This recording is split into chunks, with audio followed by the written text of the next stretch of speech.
Welcome back, and in today's video I'll guide you through the process on how you can use Spotify Music inside Google Maps on your iPad.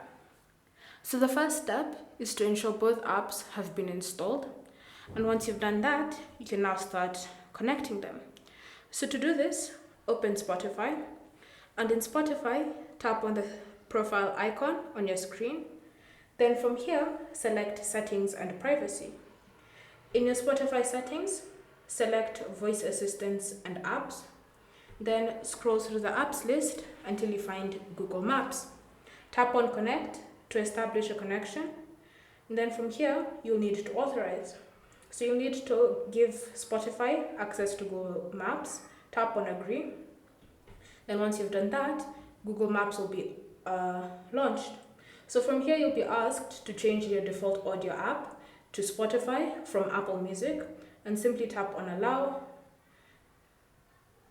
Then you'll be given the list and you should see Spotify has been selected. So once you've done that, you can now exit that settings page and you can start using Spotify in Google Maps. Thank you for watching. If you have any questions or comments, leave them down below and we'll get back to you.